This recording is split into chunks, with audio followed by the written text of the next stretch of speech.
things that you're looking to get simple. Well, exactly. And with the and things like that, it's just Agenda about new commissioners. The truly. council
All right, we'll call the meeting of the Airport Commission to order. First thing we should do is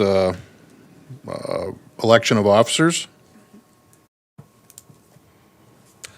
Yes, Mr. Chair and Commission members, it'd be appropriate to fulfill or to fill those positions since this is the first meeting of the 2025 calendar year. So you could open nominations up for Chair of the Commission if you choose to do so.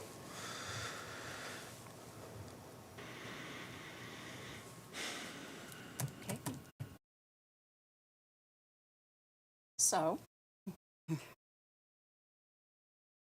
So I would like to make a motion that we have as our chair Tom Firth. Does anyone to second that motion? Second. Okay. There's a motion and a second to have myself be the chair for this upcoming year. Any further discussion? All in favor? Aye. Aye. Opposed? Motion carried. Vice Chair, Okay. I'd entertain a motion.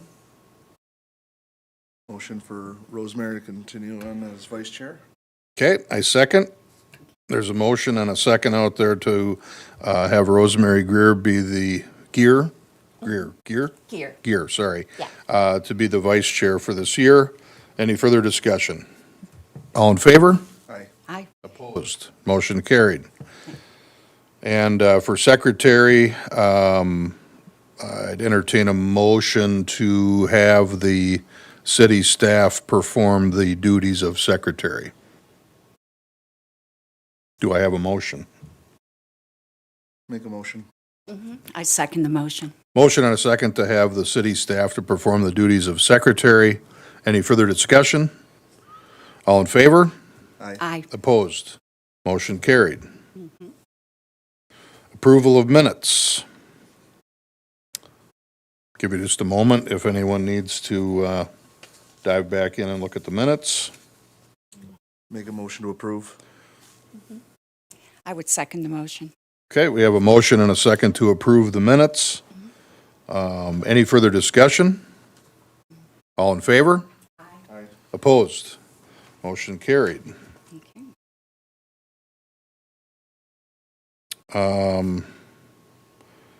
It says approve the minutes and then consider a motion to approve the minutes. Is that just the heading? Yeah, it's Got just it. a heading thing within our agenda program. Got it? Yep. Perfect. We'll move on to number 4, old business. 4.1, receive update on the outstanding airport capital improvement projects.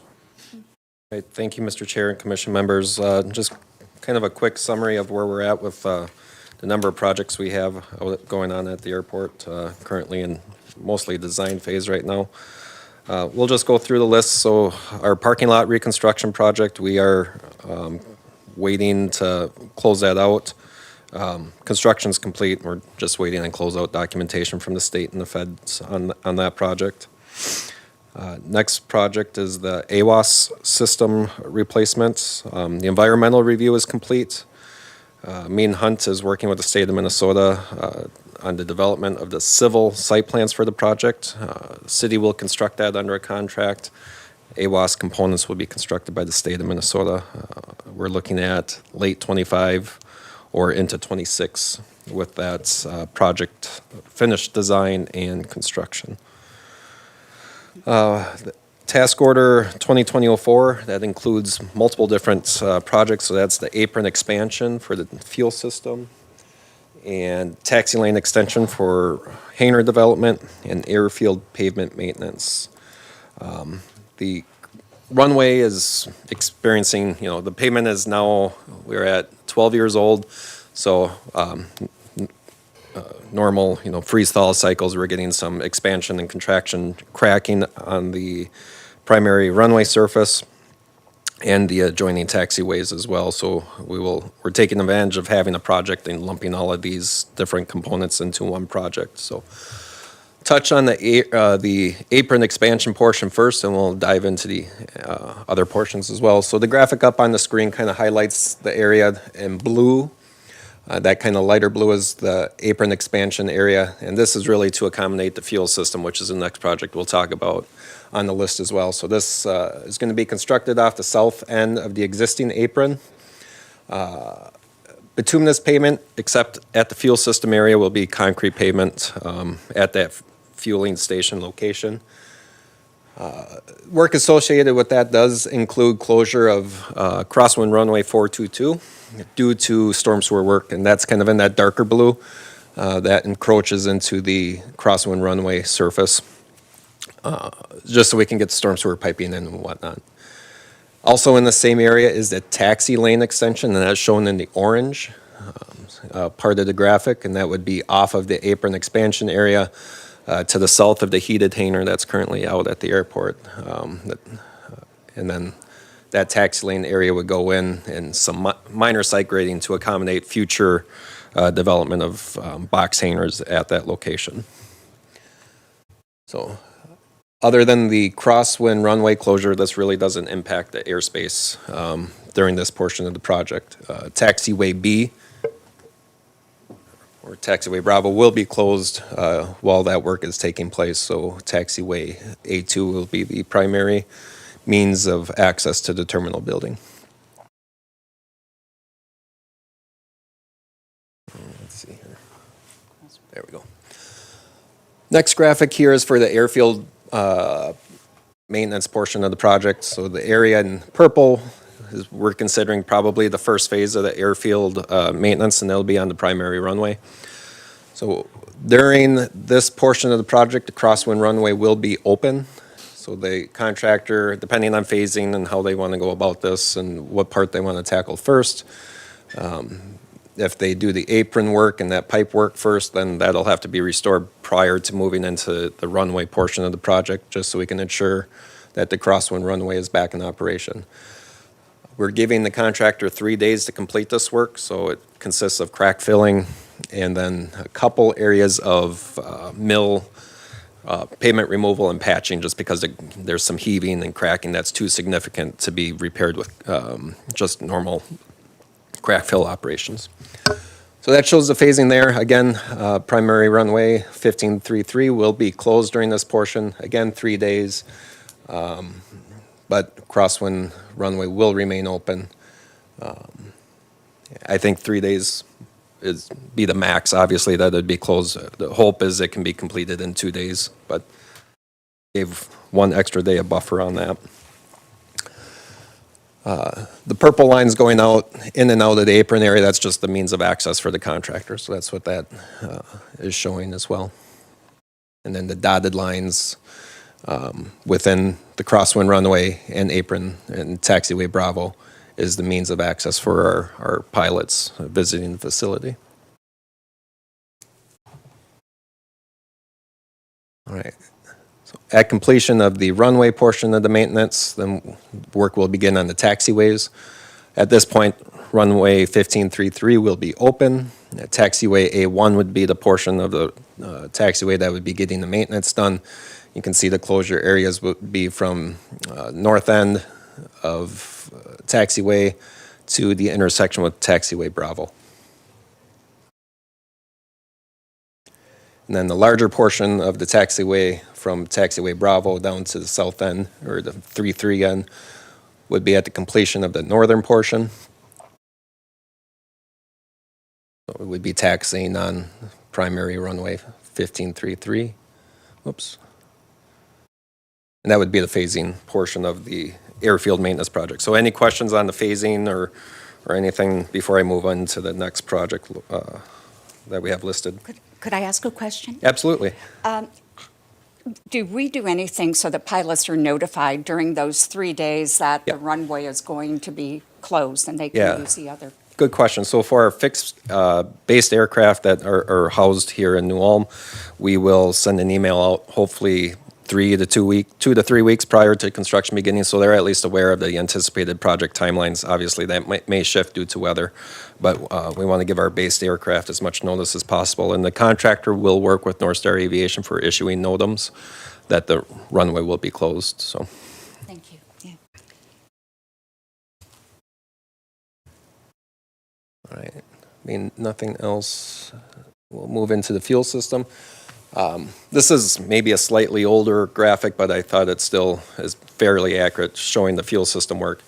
We've changed a little bit of the amount of payment down at the turnaround area in here for the fuel delivery, just to reduce costs. Some of that will remain as green space in the kind of middle of that roundabout down there. But here we show, again, that concrete portion of the apron expansion, and then the fuel system directly to the east of that area.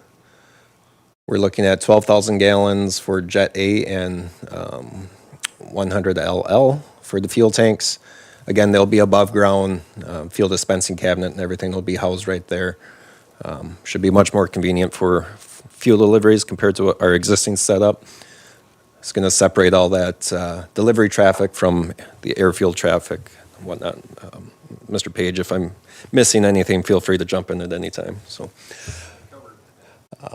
but we've been working with North Star on the design, hose sizes, pump sizing, and things of that nature, kind of what they feel would be necessary for the facility based on their usage and what they see from customers out at the facility as well. Could I ask you a question about the fuel tanks? When the fuel tanks, the initial fuel tanks are removed, are they destroyed? They're not replaced, are they? Did they take the same fuel tanks and replace them? Nope, so those, the old ones are more or less shot. They're kind of on their I would last think, legs of life. yeah. So they were put in the early 90s, if I remember, possibly in the 80s. So we've had, the fuel system's been down in the past because the tanks needed cleaning and things of that nature. I was so, just yep. concerned a little bit about if there's hazardous waste involved and all that kind of stuff that can happen. Yep, That so was- during the removal process, there'll be probably an environmental contractor that'll take care of the actual removal, and then, I'm not sure if, whatever necessary cleanup that is found to be needed will be handled by that contractor. So it's kind of specialized work, so we'll rely on those professionals for that work, but. Thank you. To back up a little bit, when we have to back taxi the entire runway, are we gonna work with Mankato to decrease flight traffic here? My concern is you gotta back taxi a mile before you can turn around Right. and come back. Yep. And there's a lot of days, there's 4 planes in the pattern. You don't have that much time. And To get out of the way. Yep. I'm concerned back taxiing when you've got training private pilots coming into land. Yep, so good question, and that was something I haven't discussed with North Star yet, but was on the agenda, was, during probably that intensive portion of the rehab project out in the airfield pavement. Hopefully, we would not see any schooling traffic here. And then it would just be for our commercial users at that time. But So obviously, it's a mile and you're gonna taxi at 20 miles an hour. It So you takes a got long few time. minutes Yeah, to get down right. there. Yep. But yeah, I think that's an appropriate request from North Star, just to alleviate that concern. Yep. I can check that off the list since Amanda's here. Back to the tanks, Joel. The existing ones are all above ground. Existing are actually And they're- below. Are Yep. they, they're below ground? Yep. So there'd be some ground testing that has to go on? Yep, and that'll be included with the contract. Yep. Yeah, The new tanks will be above ground. okay. So Yeah, that- fingers crossed that the ones under haven't been leaking for years. Correct, yep. And, we haven't seen fuel losses or anything like that. We do have water intrusion every once in a while. We just had them cleaned 2 months ago. And I think, from all the fill areas and everything, they're right at pavement surface, so if there's water that gets in, but that won't be an issue. The new tanks will be double-walled, protected, so we don't have to have buffer distance or anything like that for fire code And then and there'll things of be that a nature. concrete berm or a. Yep, a containment structure, area. A Yep. containment area, Yep. yeah, yeah.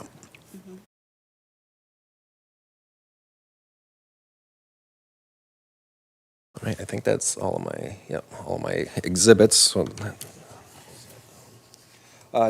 next project, and we can always jump back if you think of something else here too.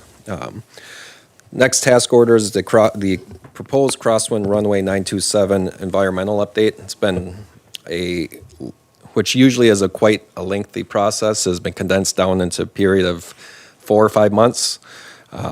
The document is published for public comments and review, and that period expires on February 24th. So we have a copy up in our office, and it's also posted on the city website. A lot of work by the folks at Mead and Hunt and coordination with the FAA and MnDOT Office of Aeronautics to push that thing out and kind of keep us on schedule for that Crosswind Runway project. And then finally, Crosswind land acquisition. ProSource, as sub-consultant, Mead and Hunt is working on those negotiations with the property owners that we are looking to acquire land from. So that's all we really have for an update on that process as of right now. So if there's any additional questions, we can certainly try to answer those for you right now. Any additional questions? No questions. Okay, Otherwise, Mr. Chair, we'd just be looking for a motion to receive and order filed the report. all right. Do I have a motion to receive and file the update from the city manager? Make a motion. City engineer, sorry. I'll make a motion to file. Okay. I second the motion. Motion and a second to receive and order filed the update from the city engineer. Any further discussion? All in favor? Aye. Aye. Opposed? Motion carried. Go on to new business. Airport consultant request for qualifications. All right, thank you, Mr. Chair, commission members. So FAA guidance and requirements for consultant services for sponsors for airports requires that we go out every 5 years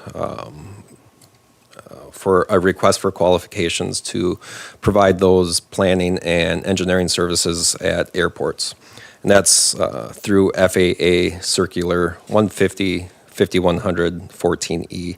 There's pages and pages of guidance and requirements that we have to follow for the selection process of a consultant to enter into a contract with a consultant. So our current contract with Mead and Hunt expires on May 20th of this year. So before you today, I outlined some information within the council packet, but looking to get some guidance from the commission today on one, the review committee, and we have a proposal in there that I'll touch on, and then also recommending to city council that we go out and solicit these qualifications from consultants for the next 5 years.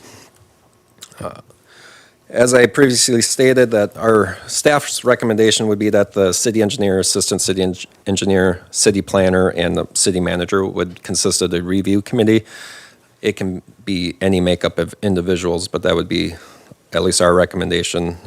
But you as a commission are able to make your own recommendations to council who serves on that as well. So I guess that's very quick bullet points or summary on that, but looking for your recommendation to council that we proceed with this and start the acquisition process for a consultant contract. So we're just looking to get the qualifications up to speed on our existing So this would be a whole consultants. We're new looking- solicitation. Whole new Yep, solicitation. yep. Gotcha. So as I read through this, what comes off the page to me is, we talk about everything except for value to dollars. The fact that that comes after the fact Yep. seems asinine and right on par with our federal government recently. And- I'm kind of curious, now, it's a recommendation. Are we able to do a value review on the financial side of this in tandem with, I see you have 4 things listed for qualification, experience, approach to projects, comparable projects. I would be advocating that there is a value review Sure. Yeah. financially as well. Well, like, if the engineering department, were to solicit requests for proposals, that is usually something we grade on, is, what's your base fee? The FAA circular doesn't allow us to do that, so we enter, we would select, based on the statement of qualifications, then we enter into negotiations to enter into a contract. So there's negotiation process, usually involving the attorneys about, entering into that fee agreement amount. And this is really just, and correct me if I'm wrong, Brian, really just a retainer amount to have them on board, kind of like we do with our city attorney. When we enter into a task order, those engineering services are laid out, and that's where we get the more substantial fees for engineering, design, and planning And services. that's So, the challenge of the whole thing is capitalism works by pointing people against each other. don't disagree. And so, and honestly, I reached out to Representative Fidstead to have a further discussion on this topic as I peel the onion back, because it seems wild. Yep. You can come up, Brian.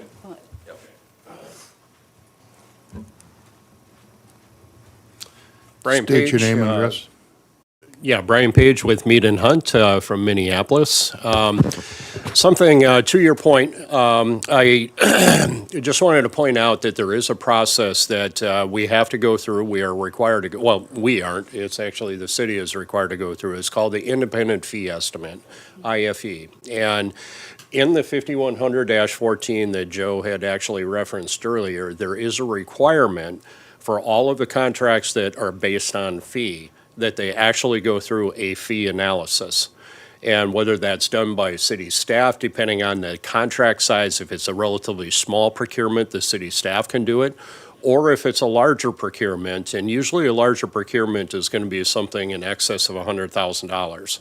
If it's in excess of $100,000, the city is actually required to actually go out and solicit and hire an independent contractor, an independent that would be kind of like our peer, if you want to view them that way, and have them independently take a look at the scope of services and actually come up with their own fee as to what that fee would actually be. And then the way that it's regulated is if that fee is within a certain percentage, and the percentage is usually within 10%, is what the federal guidelines currently are. If it's within 10%, you're good to go. And if it's plus or minus or whatever the case may be. But if it's in excess of 10%, then there has to be a second round of negotiations. And at that second round of negotiations, if you still can't get into a situation where you're within that 10% range, then the city is certainly it's their prerogative to actually go out and actually solicit for that project for independent fees on its own. It's just that right now, to go through the qualifications-based selection or a true RFQ, the federal government guidelines currently don't, what they want you to do is they want you to go out and hire somebody that's qualified first. And then the check and balance, I guess, to talk about fees, to your point, is the part about, going out and getting this independent fee estimate on each one. We're not negotiating any contracts with this selection for the 5-year. There's no specific contract in that.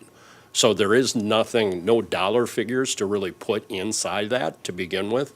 But what the federal government wants you to do is make sure you're going out and getting the most qualified firm first. And then after that, the IFE comes into play.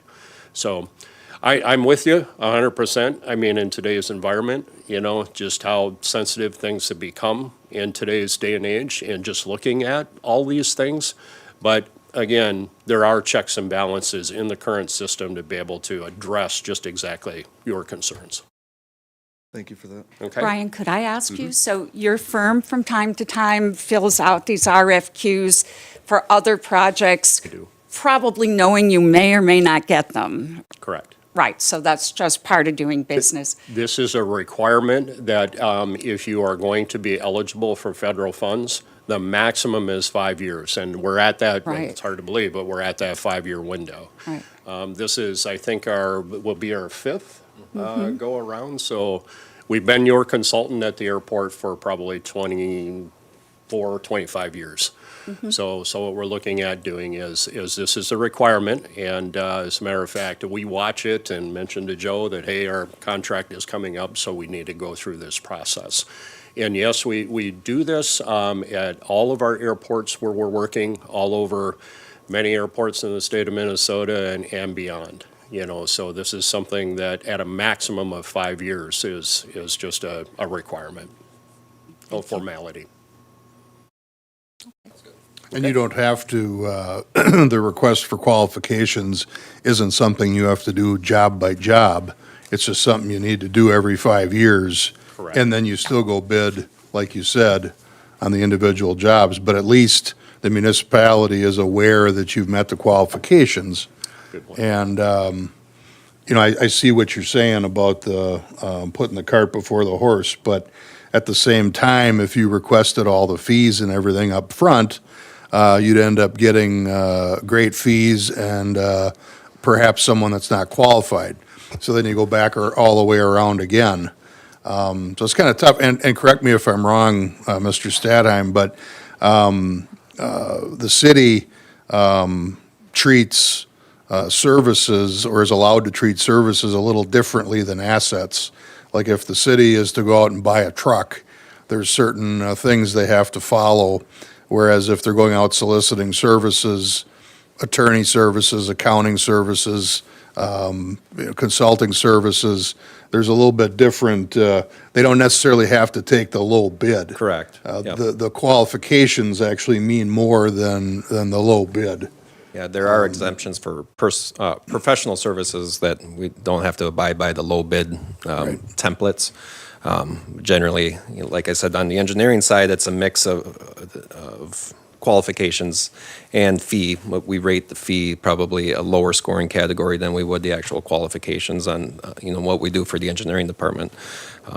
Again, separate from the airport, but that's kind of the process we use for that. I did want to just touch on the IFE. So we, with the number of recent contracts with Mead and Hunt or task orders with Mead and Hunt at the airport, we've had to go out for that IFE review. Pretty much, I think, for the last couple that we've had, because they've been in excess of that dollar amount. And, so we work with another consulting firm, and we have to pay that consulting firm for their time to do that IFE as well. But, we have got, regularly go through that process as well, so. Could I ask you, Joe, I see the documents here with the request for qualifications. Is that's published in a newspaper, that's published Yep. in a trade journal, or? We use a trade, kind of a trade website called Quest CDN, and it'll be on the city website as well. But so we advertise. They have a section that's really for construction projects, but they've expanded, and they so we can use that to advertise for consultant services as well, and that goes out nationwide. So Okay. it casts a very wide net. So it'll get seen by multiple firms to determine if they're interested in submitting a qualification statement. Okay. The insurance section of the RFQ, I'm just curious if you're aware whether or not the consultants are able to come up with the 2 million, 4 million on the primary general liability. That's oftentimes not a common underlying limit that you see. You can make it up on the umbrella, so you could require 1 million, 2 million, and then just bump the umbrella by 1 million. And I can see on the next page where it has the professional, technical, E&O, and those are at 2 mil, 4 mil, and those probably can be solicited at that higher amount. And oftentimes those are not allowed under the umbrella. So I can kind of figure out where you're going with this, but I just thought, the benefit of having the extra million on the umbrella is that you'd get yourself an extra million on the auto, as well as getting the same limits on the GL. Sure. So that's just something I looked at when I was looking Yeah, through the this. city attorney has reviewed it as well, so. Gotcha.